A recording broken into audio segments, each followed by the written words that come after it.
Nós já trabalhamos o capítulo 1, eu vou citar apenas um versículo aqui, no início, para você entender. Fica aí Joel 1:5. Deixa eu te explicar todo o contexto rapidamente, para quando a gente for entrar em alguns assuntos, você fica ligado, para você prestar atenção. Fica ligado para você prestar atenção. Joel é um profeta do Antigo Testamento, que Deus vai chamar ele para entregar os recados, um recado em relação à nação. E Joel é um profeta que o livro dele só tem 3 capítulos, irmãos, mas ele vai dar trabalho para a gente entender as coisas. Por que ele vai dar trabalho? Porque a maioria dos profetas, irmãos, preste atenção para você entender o modo de Deus. Deus mostra, ou mostrava a eles uma visão. Mas Deus não falava que dia que ia ser, que tempo ia ser. Deus mostrava a visão e eles falavam: Senhor, o que é isso? Deus falava: apenas escreve. Não é para o seu tempo. O seu dever é escrever. Passa isso para o povo. E aí eles não entravam em detalhe. E algumas revelações vão acontecer no decorrer da história. Aí nós temos que acompanhar a palavra de Deus, acompanhar a história, buscar o Senhor para entender o contexto. Mas a maioria dos profetas do Senhor, eles nem compreendiam o que estava escrevendo. Escreve, sela. Isso aí não é nem para o seu tempo. O seu dever é escrever o que eu estou te mostrando. Deus tem o seu modo de trabalhar dessa forma. Então, às vezes Deus mostrava ao profeta uma visão, e nessa visão o Senhor estava falando com ele de 3 tempos. O Senhor mostrava: olha, isso aí aconteceu no passado, isso está acontecendo, isso vai acontecer depois. Ele não entendia isso, ele só escrevia. Mas era uma visão que tinha os 3 tempos: o passado, o presente e o futuro. E aí, o futuro não é o futuro de 5 anos, de 100 anos, não. Igual aqui, o futuro de Joel aqui, das questões futuras, ainda está para vir. Muitas coisas que o profeta Joel escreveu ainda vai acontecer depois do arrebatamento da igreja.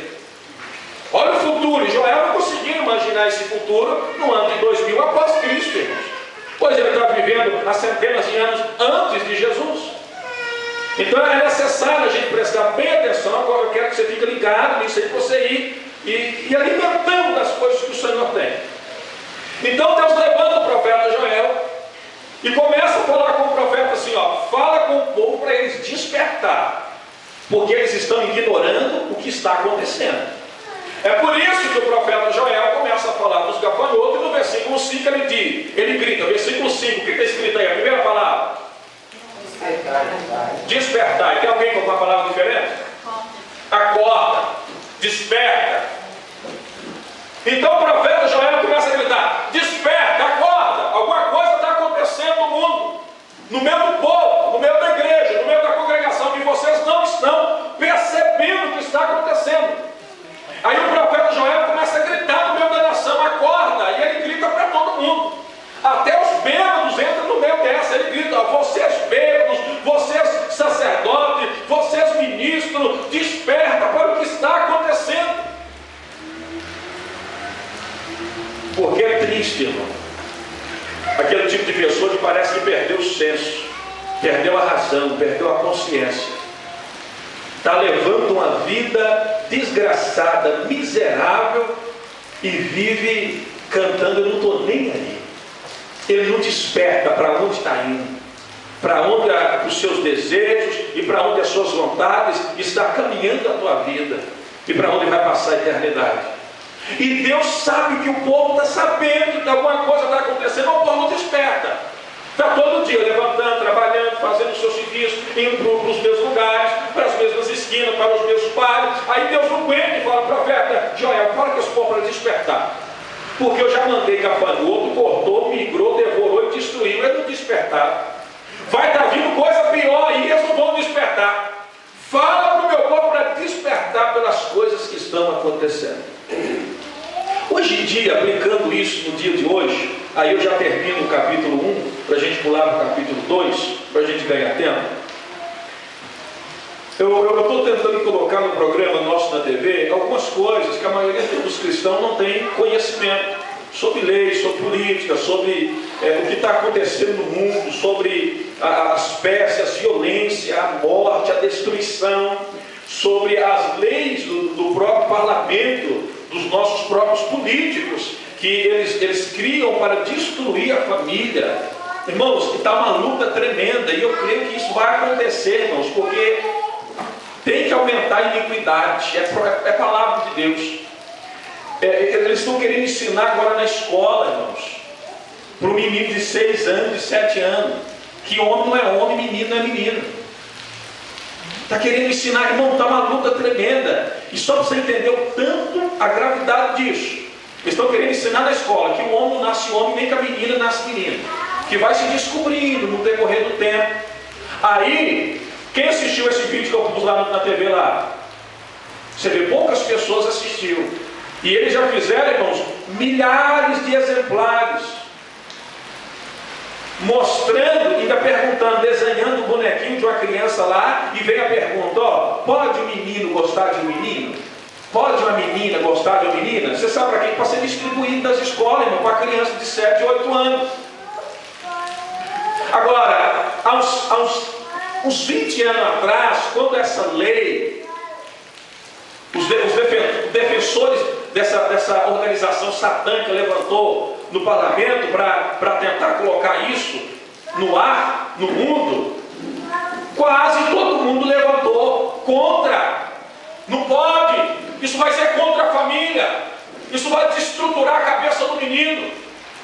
Bom, 2 ou 3 que levantou a favor. Agora, irmão, está quase a metade, irmão, querendo, está por um triz, quase a metade apoiando. É isso que o profeta levanta e fala: desperta, alguma coisa está acontecendo, presta atenção no que está vindo, não é comum. Ah, mas o tempo é assim, as coisas de jeito nenhum, isso não é algo comum. É Deus usando a palavra dele e gritando para a igreja: desperta, que alguma coisa terrível está acontecendo. Nós estamos sabendo o que está acontecendo e está vivendo a mesma maneira, da mesma forma, e a maioria das vezes do mesmo jeito. E eu estou falando aqui só nessa área, porque a área de família é que o diabo tem desestruturado mesmo. A maioria das pessoas que vem pedindo oração e procurando aqui, uma irmã me procurou aqui agora, ontem, não sei se ela está aí no meio, um filho de 19 anos, jurado de morte. Veio gente de outra cidade, está procurando ele para matar, de outra cidade. O menino tem 19 anos. Isso não é comum. E o Senhor grita: desperta, alguma coisa está acontecendo no mundo, porque o mundo jaz no maligno. E o anticristo, ele opera desde o tempo de Jesus. Ele está operando, o diabo está trabalhando desde o início do tempo para levar o maior número possível ao inferno. Desde o início dos tempos o diabo está trabalhando. E ele trabalha na lei, trabalha na escola, levanta as autoridades, levanta políticos, levanta homens que se diz pastores ou ministros de Deus. Aqui em 7 de agosto tem uma igreja que está quase aprovando, irmãos, o casamento de pessoas do mesmo sexo, aqui dentro da cidade.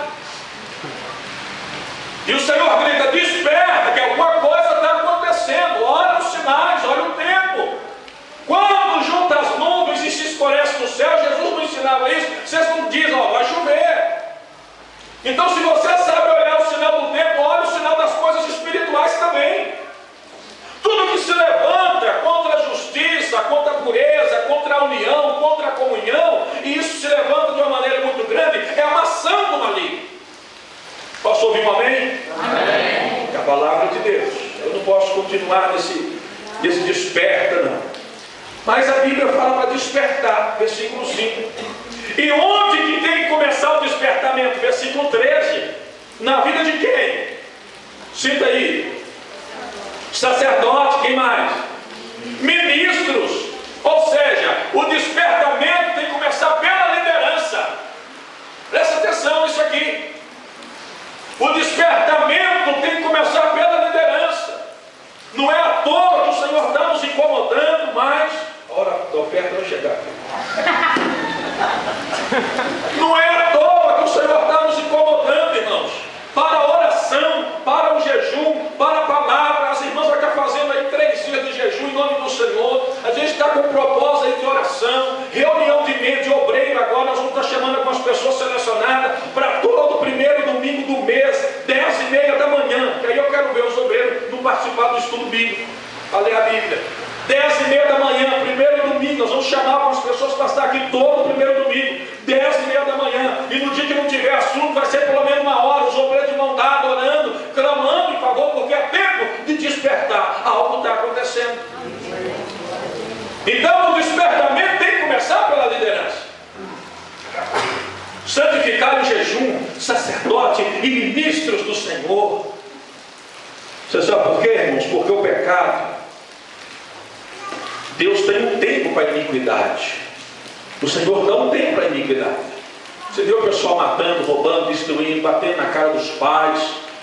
A pessoa às vezes está dentro da igreja com falta de educação, sem amor e sem carinho. Deus está olhando aquela pessoa. Deus dá um tempo para a iniquidade. Mas Deus sabe de todas as coisas de antemão. E é por isso que no versículo 15 há um título. No versículo 15, antes do versículo 15 é um título. Qual o título da sua Bíblia aí? 1:15. E antes tem um título. Qual que é o título? Sua Bíblia tem? A sua não tem não? A minha também não. Porque é Bíblia de estudo. Qual que é a sua? O retrato da desolação. O retrato da desolação. Mas ninguém tem nenhum título? Aqui eu tenho um título chamado O Dia do Senhor. A destruição no dia do Senhor. Há uma destruição. Pode levar a neném para lá. Dá ela brinquedo, bala, brinca com ela. Vai ser um encanto. Senão vai tirar a atenção de todo mundo. Isso todo mundo já te viu, filho. Como tem que você vir na igreja. É o tourinho, para quem não conhece, não. A mãe dela chama de tourinho, que é forte demais desse tamanho. É o apelido mais estranho e carinhoso que eu já vi. Tourinho. A nenenzinha dessa. Oh, meu Deus. Bota atenção para cá. O dia do Senhor vem. E para quem que é esse dia? Para o Senhor dar o pagamento a cada um segundo as suas obras. Porque o Senhor diz: despertai, que o mundo está indo de mal a pior. Mas o Senhor fala para a igreja, não para o mundo. O Senhor fala para a igreja. É por isso que diz: desperta sacerdote e ministro. Não tem sacerdote e ministro no mundo, é na igreja. Porque está vindo um grande dia. E o que está acontecendo, Deus está dizendo: eu estou vendo. E quando acontecer esse grande dia, vai ser o dia da desolação, da destruição. É o dia do Senhor. Aí o profeta Joel diz: aquele dia, porque o dia do Senhor está perto e virá como uma assolação do Todo-Poderoso. É um dia onde todos vão tentar fugir da presença de Deus. Todos tentam fugir da presença do Senhor. É um dia, irmãos, que há de acontecer, e pela palavra está perto, não está longe, aonde Deus vai pedir conta. E antes do Senhor de fato pedir conta, a terra vai passar por um processo. Mateus capítulo 24, acompanhe comigo. A terra vai passar por um processo de destruição, de pragas. Se tiver alguém que pensa diferente sobre as interpretações do livro do Apocalipse, eu respeito também o livro de Mateus, mas como é a maioria do pensamento cristão aqui no Brasil, isso que nós vemos só é o princípio das dores, só é o princípio. Morte, fome, sede, matança, ódio, é só o princípio das dores. Mateus 24 e 29. E logo depois da aflição daqueles dias, o sol escurecerá, e a lua não dará sua luz, e as estrelas cairão do céu, e as potências do céu serão abaladas. Então aparecerá no céu o sinal do Filho do Homem, e todas as tribos da terra se lamentarão, e verão o Filho do Homem vindo sobre as nuvens do céu, com poder e grande glória.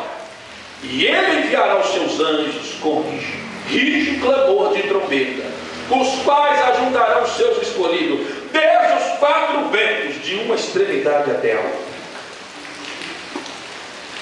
A gente lê essas coisas assim, irmãos, na igreja, e a gente passa: interessante, né? O céu, Jesus vindo, vai cair estrela. Isso aqui não é algo simbólico, não, irmãos. Vai acontecer no tempo da história breve. Vai comigo lá em Apocalipse, capítulo 6. Eu estou caindo nesses livros porque Joel vai falar do grande dia do Senhor. E esse grande dia do Senhor é o dia onde o Senhor vem para julgar, para salvar. E também, irmãos, para cada um prestar conta sobre as coisas. Apocalipse, marca e Apocalipse. E para você entender, eu quero te explicar também Atos 2 e 24. Fique em Apocalipse, eu vou ler para você Atos 2 e 20. Se você quiser anotar, depois você acompanha. Atos 2 e 20. O sol se converterá em trevas. Atos 2 e 20. E a lua em sangue, antes de chegar o grande e glorioso dia do Senhor. Agora deixa eu explicar aqui, no resumo das minhas palavras, para você compreender isso aqui. Quem nunca ouviu falar vai ter uma dificuldade. Quem já ouviu vai ter um melhor aproveitamento aqui. Mini estudo aqui hoje. O Evangelho começou com o povo judeu. Amém? Amém. Não foi com os gentios. Deus escolheu Abraão. De Abraão veio Isaac. De Abraão veio Jacó. De Jacó veio as 12 tribos. E formaram então o povo de Israel. Deus escolheu esse povo para, através desse povo, evangelizar o mundo, a terra.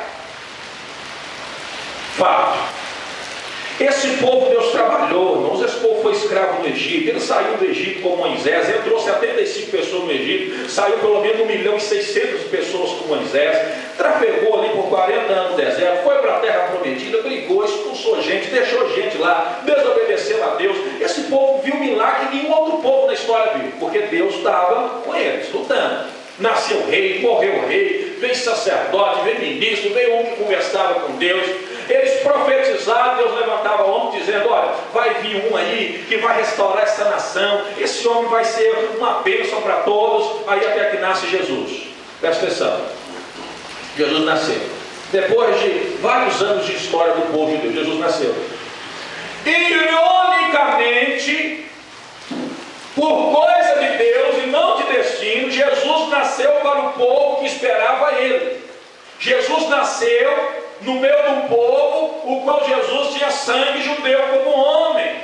Jesus nasceu numa época onde as pessoas esperavam Jesus nascer. Vocês lembram que eles perguntaram a João Batista: é você que é Jesus, o Cristo? Eles esperavam Jesus nascer. Jesus nasceu. Mas João capítulo 1 vai dizer que ele veio para os que eram seus, e os seus não o receberam.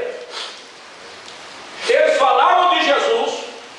O próprio Deus, lá no jardim do Éden, quando vai dar a punição para cada um, ele falou que da semente da mulher ia nascer um que ia pisar na cabeça da serpente.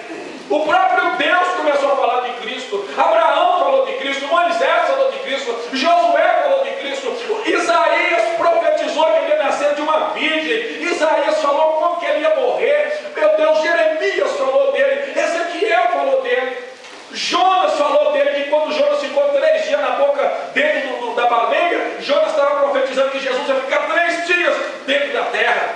Todos os profetas falaram de Jesus. E ele nasce, quando todos esperam, aí eles olham e dizem: não, não é esse. O povo judeu, ele negou Jesus. Como que eles negaram? Quando eles levaram Jesus perante Pilatos, e eles gritaram: solte Barrabás e crucifica este homem, porque ele não é o nosso rei. Você consegue imaginar Jesus olhando um negócio desse? Criou o povo, sustentou o povo. Jesus andou com o povo no deserto. A Bíblia fala em Êxodo, lá no livro de Números, que existia uma pedra, aonde que o povo judeu no meio do deserto parava, eles olhavam: ó, uma pedra ali.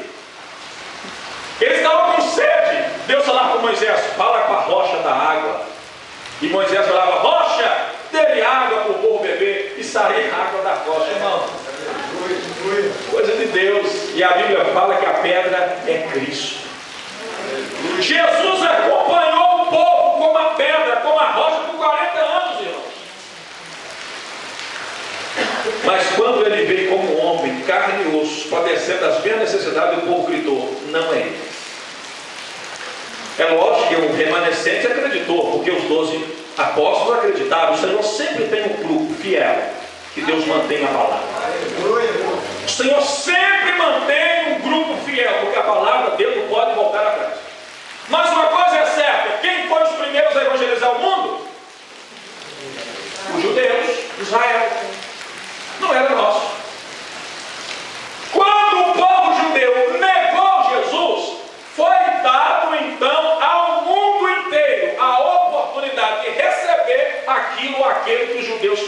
pesado. É aí que Deus levanta o apóstolo Paulo. Pedro é pregador dos judeus, Paulo é pregador dos gentios. E Paulo diz: eu não vou pregar para os judeus, porque os judeus não querem conhecer a Deus. Eu vou para o mundo afora. Aí Paulo viaja para a Ásia, viaja para a Europa, todo mundo conhecido, ele prega em Roma, ele prega para o mundo inteiro que ele conheceu. E o evangelho se expande até nós. Preste atenção. Deus esqueceu do povo judeu? Não. Como que Deus ia esquecer do povo daquele? Jesus, conversando com a mulher samaritana na beira do poço, Jesus disse: a salvação vem dos judeus. O próprio Jesus falou isso. Por que a salvação vem dos judeus? Porque Jesus é judeu, sangue judeu, cresceu no meio do povo. Ou seja, aprende com os judeus, porque o Pai entregou a eles as leis para todo mundo. Deus não esqueceu o povo judeu. Não é à toa, irmão, preste atenção, que quando o povo de Israel estava diante de Pilatos, eles gritaram: solte Barrabás, porque Pilatos disse: o que eu vou fazer com Jesus chamado Cristo? Ele é o rei seus? Eu solto Jesus ou eu solto o ladrão, salteador e assassino Barrabás? E a multidão grita: solta Barrabás e crucifica o Cristo, e que caia sobre nós e os nossos filhos, se nós estivermos cometendo algum pecado. E não demorou para cair, irmão. 37 anos depois que eles falaram isso, Jerusalém foi cercada. Quem gosta de história, por um general chamado Tito, e ele destruiu Jerusalém. Ele derrubou o templo que Herodes tinha construído, pôs fogo no templo. Vocês lembram que os discípulos falaram com Jesus: olha que templo mais bonito, Senhor. Que o templo que Herodes construiu foi muito bonito. E Jesus olhou e falou assim: não vai ficar pedra sobre pedra. Isso concluiu, aconteceu 37 anos depois de Jesus. Depois que os judeus falaram: pode matar e que caia sobre nós o sangue, o general Tito cercou, matou, irmãos, a maioria dos judeus que estavam ali lutando, rebelando contra Roma. E para eles tirar o ouro que estava lá no templo, irmãos, eles colocaram fogo no templo, e ouro que estava tudo, e tudo quanto é lado, começou a entranhar no meio das pedras. Para ele tirar o ouro, o que eles tiveram que fazer? Derrubar pedra por pedra, para ir queimando e tirando o ouro. Só ficou o muro, conhecido como o Muro das Lamentações. Tudo foi se cumprido pela palavra do Senhor. A nação de Israel esparramou por todo mundo. O judeu se tornou disperso em todo mundo. Ia para o país não gostava deles porque culpava eles de matar Jesus. Ia para o outro, e os judeus ficaram quase que 2000 anos, irmãos, esparramados em todo mundo, em toda a terra. Tem judeu em cada canto do mundo. Até que em 1948, preste atenção, 1948, na ONU, a única coisa boa que a ONU fez para mim até hoje na terra foi isso. Não serve para mais nada. A ONU, numa reunião e com o voto de um brasileiro, concedeu a Israel o direito de voltar para a sua terra em 1948. Poucos anos que Israel voltou para a terra. Mas a prova que Deus não esqueceu esse povo, que hoje Israel, em poucas décadas que está lá na terra, em Jerusalém,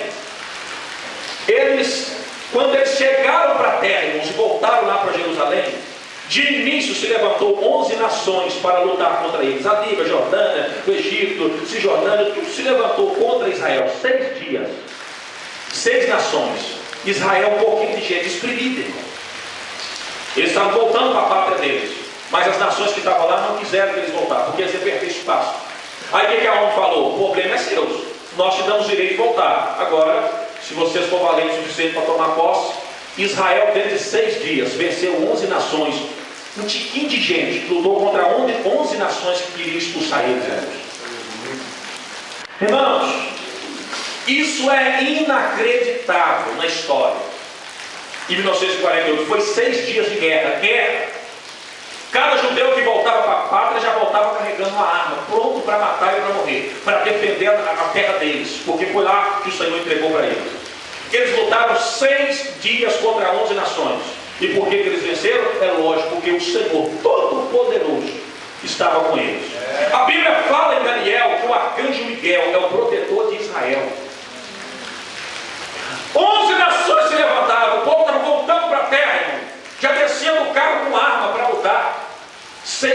eles venceram, estão lá até hoje. Hoje eles são um dos maiores em armamento de exército. O treinamento de Israel é um dos maiores do mundo. A agricultura, eles têm uma inteligência para produzir, irmãos, como nenhum outro. Eles usam nada lá, joga fora. Eles têm uma inteligência na agricultura. Se eles sabem que um pé de goiaba precisa de 3 gotas de água, tem canalização que só dá 3 pingos de água por dia em cima do pé que precisa de 3 pingos. O outro precisa de 20, pinga 20 vezes. Isso é Israel. Não falta alimento, não falta fruta, não falta mantimento. Tudo é criado. Eles usam até a água do esgoto, limpa ela para mandar para as plantas. Coisa que não acontece em nenhum outro país. Nós temos mais de 500 anos de história, nós estamos longe de fazer uma coisa dessa. Um país inteligente, médicos estão lá, artistas estão lá. Eles já ganharam 3 prêmios Nobel, irmãos, ao 9. O Brasil nunca ganhou um. Nesse tempo que eles estão lá. Para vocês entenderem o que Deus tem na vida daquele povo. Mas não são eles que evangelizam o mundo, somos nós. Porque estamos num tempo chamado graça. Estamos num tempo chamado de gentios. Somos nós que evangelizamos, não são eles. Por que não são eles? Porque eles ainda não aceitaram Jesus como seu Salvador. A maioria deles esperam até hoje Jesus vir para eles aceitarem. Isso não vai acontecer até que venha alguns precedentes que nós lemos aí, precedentes, Atos 2 e 20. Coisas terríveis há de acontecer. O que são essas coisas terríveis? É o que o profeta Joel explica. Presta atenção. Pode ser um pouco cansativo, você pode ficar meio perdido, mas aos poucos nós vamos falar desse assunto, você vai entender. Porque você tem que entender isso, isso é história. Porque senão nós vamos subindo para o céu, você está perguntando, para onde nós estamos indo? E agora? Né? E esse povo que está ficando? A falta de conhecimento destrói. Né? Aí vem um anjo e dá uma canada na sua cabeça, desperta do que dorme. Então você tem que aprender isso aí, isso faz parte do nosso desenvolvimento espiritual. Isso é normal. Há de acontecer um arrebatamento. 1 Coríntios capítulo 15, versículo 51. Vai acontecer o arrebatamento da igreja. É indiscutível. Todas as igrejas sabem e creem nesse arrebatamento. 1 Coríntios 15. Vai acontecer o arrebatamento. Vai chegar o momento. 1 Coríntios 15. 1 Coríntios 15 e 51. Eis que vos digo um mistério, na verdade nem todos dormiremos, mas todos seremos transformados, no abrir e fechar de olhos, ante a última trombeta, porque a trombeta soará, e os mortos ressuscitarão, incorruptíveis, e nós seremos transformados. Posso ouvir glória a Deus, irmão? Isso é palavra, irmão. A nossa fé tem que estar nisso aqui, irmãos. Me encontrar com Jesus, irmão. Se você não estiver esperando a volta do Senhor, porque se Ele vier agora, você vai ficar. É isso. Há uma promessa dele vir. E quando o arcanjo tocar uma trombeta, irmão, no mundo espiritual, os mortos do mar, da terra, da onde estiver os seus corpos, vão ouvir. E os corpos vão se ajuntar. E eles vão ser arrebatados. E depois que eles forem arrebatados da terra, nós que estivermos disso seremos transformados. Nós vamos ter um corpo de glória. Por que corpo de glória? Porque o céu não pode ser habitado por quem é carne, osso, sangue. Não pode ser habitado. Nós somos matéria. O meu pé, o meu corpo, pulsa pela terra, porque viemos do pó. Então estamos habitando aqui. Para habitar no céu, as químicas e os átomos e aquilo que me forma tem que ser espiritual. Não pode ser terreno. É por isso que o seu corpo será transformado num corpo incorruptível. O que é um corpo incorruptível? Se me tocar eu sinto dor, eu adoeço, eu caminho para a morte. Cada dia que passa eu morri um pouco, até que eu venha morrer de uma vez. Isso é um corpo que morre. Mas num corpo de glória não tem mais o tempo e o espaço, nem a dor, nem a alimentação, porque nunca mais haverá choro, planto, nem dor. Então o meu corpo, para possuir a eternidade, ele tem que ser um corpo eterno. Não é alma eterna, é corpo, porque a alma e o espírito já é eterno. Então o meu corpo tem que se transformar num corpo de glória, para que você possa possuir a glória que o Senhor tem preparado para você. Os mortos vão ressuscitar e nós seremos transformados para habitar no mundo espiritual. Presta atenção. Quando isso acontecer, eu estou explicando o livro de Joel. Eu não estou pegando os temas aqui não. Quando isso acontecer na terra, vai acontecer um reboliço tremendo na terra. Imagina aí, irmãos, 40 milhões de evangélicos aí só no Brasil. Imagina o sumiço desse pessoal do mundo inteiro. Vai acontecer um alvoroço. Vai cantar aqueles hinos, né? Eles sumiram. Cadê o povo barulhento que não vê nem mais um irmão? Eles sumiram. Vai acontecer, irmãos, notícias vão chegar. Os telefones da polícia vai ser o tempo todo. Vai cortar urgência, notícia urgente na televisão. Sumiu o povo, desapareceram. Existem alguns aeroportos lá nos Estados Unidos que eles creem tanto no arrebatamento, e eles creem tanto que eles vão ficar, que eles não contratam piloto que é crente, irmão. Sabia disso? O que você é, cristão? Aqui não. Porque se acontecer o arrebatamento, o avião vai cair, vai morrer gente, nós vamos ter que indenizar a família para ficar. Sério, irmão? Sério? Não é mentira, não.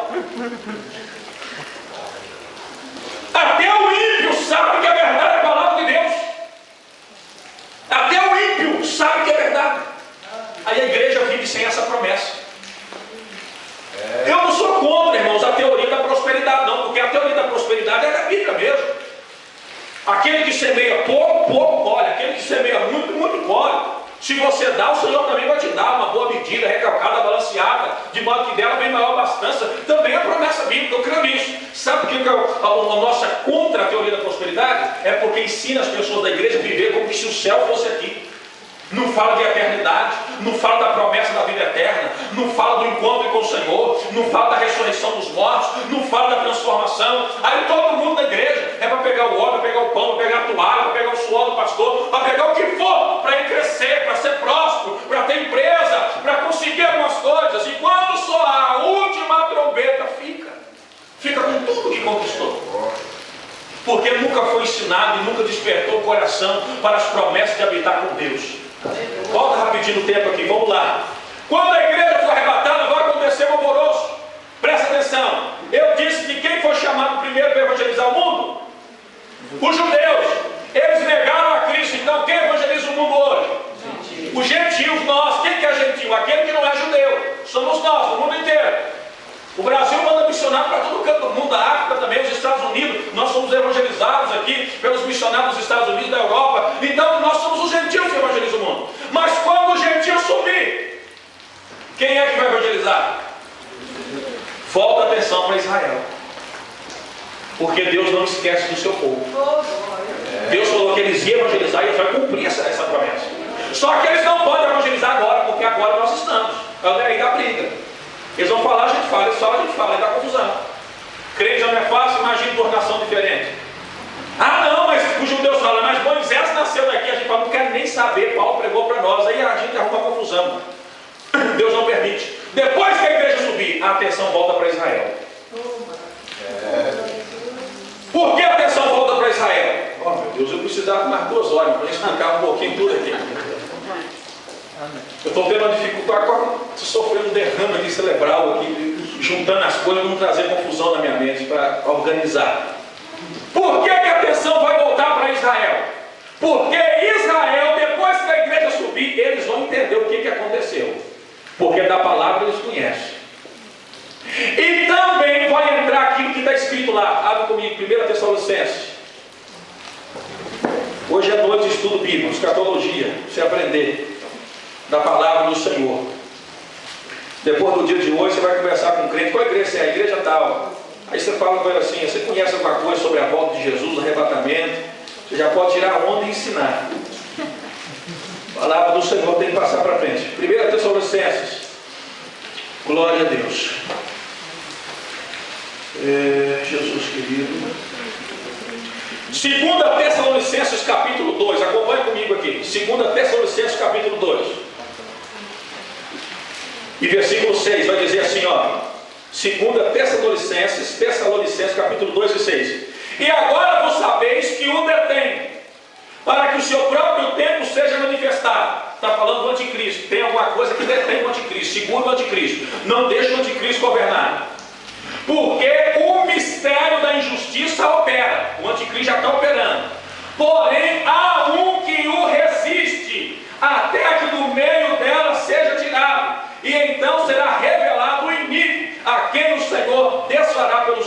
sua boca e aniquilará pelo esplendor da sua glória. E esse cuja vinda é sobre o poder de Satanás, com todo o poder, sinais e prodígios e maravilhas. Meu Deus, o demônio vai vir terrível. Presta atenção. O anticristo já opera. A Bíblia diz, mas tem um que segura o anticristo, não deixa ele governar. Quem é que não deixa o anticristo governar? A igreja. Não é o Espírito Santo, não, é a igreja. Por que a igreja não deixa o anticristo governar? Porque quando a gente... É por isso que a Bíblia manda orar para as autoridades. Deixa eu levantar um prefeito aqui, irmãos, um político, filho de Satanás. A maioria está mais para lá do que para cá. Mas um que descaradamente mesmo é contra as coisas boas e deixa a igreja fazer isso aqui, ó. Pai, tira esse homem daí. Está destruindo as crianças, a família, está defendendo leis satânicas. Não vai uma semana. Se ele renunciar, ele morre, ou ele muda e se torna cristão. A igreja deveria estar governando, irmãos, em muitas coisas, mas não faz isso por falta de oração. Porque a gente fala com quem? Com todo poderoso. Aleluia. Todo o poder foi me dado no céu da terra. Tudo que pedir, crendo recebe. E o Senhor quis orar pelas autoridades. Então, se o anticristo levantar agora, a igreja entrar no clamor, ele é destruído na hora. É por isso que o anticristo não governa sentado no trono, mas ele opera. Ele opera na política, nas leis, nas informações, na televisão, que é a pior televisão do mundo, é a brasileira, irmão. É uma porcaria. Não ensina nada de bom, de justiça e de agradável. Herbert, lava o seu rosto, você está com sono, você não pode perder isso não. É o obreiro da casa do Senhor, meu filho. Vou te chamar domingo, você está junto aí. A pior televisão que tem é a brasileira. Quem gosta de novela, viu? Assistir essas coisas de sábado, final de semana de entretenimento ali, isso é coisa demoníaca e satânica. Mas a Bíblia pede para orar para... Não, vamos lá. Glória a Deus. Se o anticristo aparecer, a igreja ora. Ele é expulso. Agora, quando a igreja subir, nós detenhamos, nós prendemos a igreja. Texto bíblico. Mateus, capítulo 16, 18. Eu edificarei a minha igreja e as portas do inferno não vai prevalecer. Amém? Então, se o anticristo aparecer, a gente vai orar. As portas do inferno é quebrada. Porque contra a igreja de Jesus, o inferno não prevalece. Quando a igreja subir, aí o anticristo vai aparecer. Presta atenção. Ele vai aparecer. Como que ele vai aparecer? Educado, charmoso, realizando 2 Tessalonicenses capítulo 2, poder, sinais e prodígios. O anticristo vai aparecer. Ele vai dar uma explicação para o mundo. Ele vai dizer que quem sumiu eram as pessoas que incomodavam a terra. Eram os barulhentos, ficavam com o som ligado até 10 horas da noite, gritando no meio do povo. Eram os que ficavam pregando para os outros na rua. Eram os que tiravam a paz. Eram os que mandavam mensagem para os outros. Eram os que chamavam para ir na igreja. O anticristo vai dizer, esse povo que sumiu, de fato sumiu porque deveria sumir. Agora vocês vão ver a paz que vai estar nessa terra. O anticristo não vai todo tipo de doença possível. Ele vai arrumar a cura. Deixa eu te explicar uma coisa, irmão. A maioria das doenças de câncer, de AIDS, dessas doenças aí, não foram ainda, irmãos. Não apareceu o remédio para a cura. Sabe por causa de quê, irmãos? Da ganância do coração do homem. Porque se o Brasil aparecer com descobrir a cura da AIDS, não pode vender isso. Tem que ser dado. Porque é algo que envolve saúde, envolve uns remédios aí que as pessoas tomam. Não pode ser. E aí, queridos, não tem dinheiro que vai estar movendo no meio dos países, no meio das pessoas. Se descobrir a cura do câncer, quantas pessoas que pagam milhões e milhões aí, irmãos, gastam o que tem para salvar a vida do filho, da mãe e acabam morrendo. Descobriu a cura, não tem mais dinheiro. Então não é difícil, irmão. Deus deu ao homem inteligência. Descobrir a cura e a solução de alguma coisa é trabalho de Deus, porque Deus decretou isso para o homem. Muitas coisas não são mudadas e não são relatadas curas e os milagres e as descobertas por causa da ganância. Os próprios homens prendem isso. Eu não vou falar que tem, mas eu já vi médicos, pessoas que trabalham isso há 40 anos, falando que se os governos do mundo quisessem, já poderiam estar divulgando. Eles percebiam que estava prestes a descobrir e eles cancelam a pesquisa para não descobrir. É como se daqui 2 anos vão descobrir isso. Há 10 anos atrás o governo cancela, proíbe e até mata as pessoas envolvidas para não descobrir. Para quê? Para tornar o povo escravo da doença, do remédio e tirar o dinheiro daqueles que têm. Você entendeu o mundo que nós estamos? Um mundo maligno. Então quando a igreja sobe, o anticristo, irmão, vai dar cura para todo mundo rapidinho, porque se os homens não tiverem descoberto, ele vai fazer pela eficácia do poder de Satanás. Todo mundo vai adorar o anticristo como se ele fosse o próprio Filho de Deus. Provavelmente não terá ninguém pobre, irmão. Por quê? Lógico, aprende isso. Quem tem casa própria? Levanta a mão. Olha aí, dinheiro no banco, levanta a mão.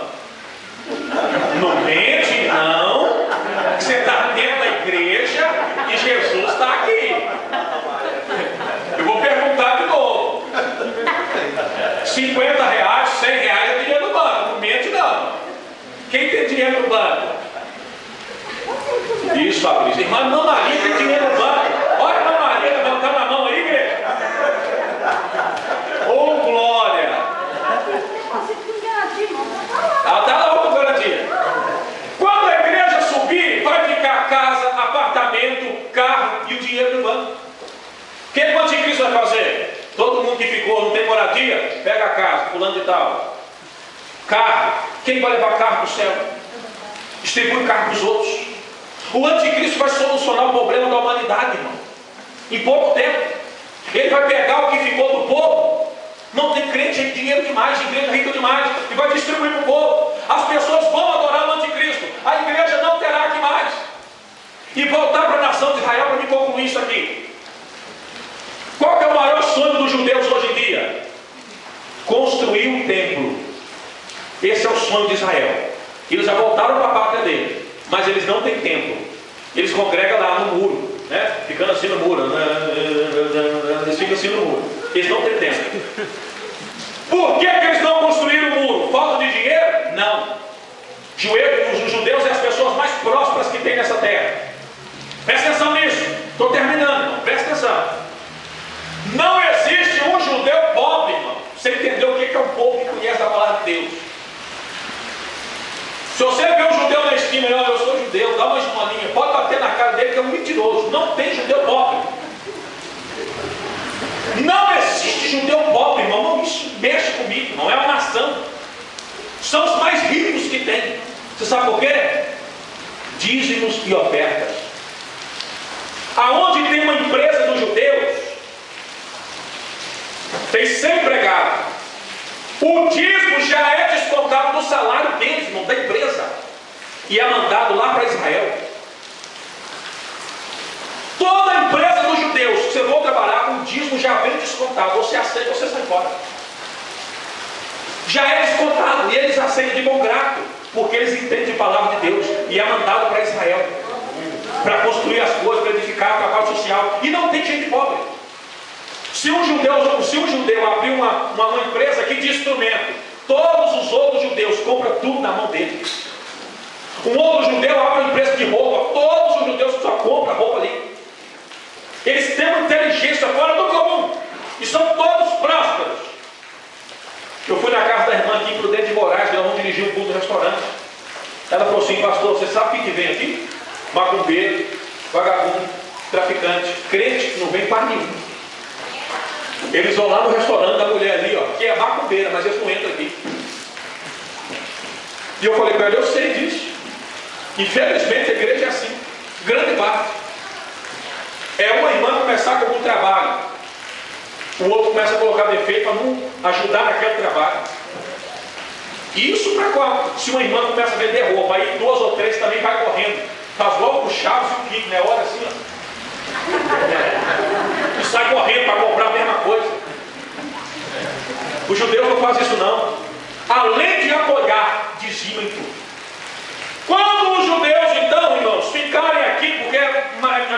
minoria vai ser arrebatada, que crê em Jesus, o anticristo vai resolver o problema lá no Oriente Médio. Porque os judeus vivem em guerra todo dia. O judeu vai chegar. O anticristo vai para o maior sonho dos judeus. Por que eles não constroem o templo? Falta de dinheiro, não é? Porque o local de construir os templos está construída a mesquita o domo do Omar, é isso? Domo da rocha, né? Está construída aquela obra lá dos muçulmanos, irmão, que tem a ponta de ouro. Você já viu isso aí na televisão, no jornal, na revista? O lugar de construir o templo dos judeus não é na terra dos judeus, está no domínio dos muçulmanos. E aí o negócio, irmão, é briga para mais de milênio, de anos. Se os judeus entrar lá, é morte. E se os muçulmanos bobear, é morte. O negócio é morte de tudo que é jeito. Só que os judeus sabem que o templo vai ser construído.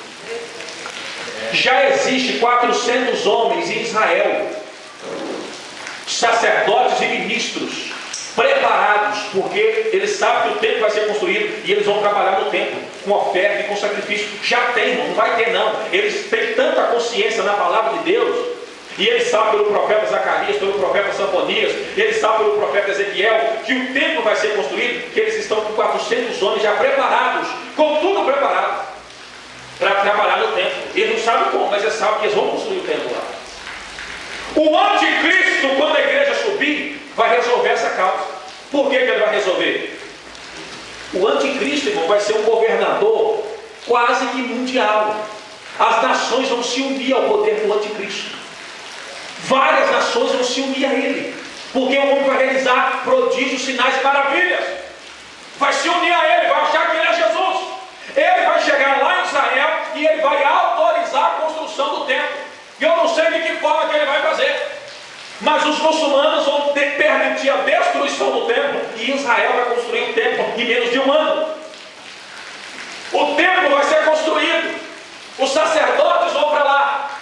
Só que o que vai acontecer? Depois de 3 anos e meio, todo mundo em paz, tranquilidade, com casa, com dinheiro, com carro, porque ficou dos crentes. Israel com o templo construído, a Bíblia fala em Daniel, eu não tenho tempo para mostrar para vocês, Daniel capítulo 9. O anticristo vai chegar e vai fazer isso aqui, ó. Ele vai sentar no templo de Jerusalém, no lugar que vai ser feito para o Messias. E o anticristo vai dizer: pode me adorar, eu sou ele. Aí o pau vai cair a fogo. Aí vai ter morte.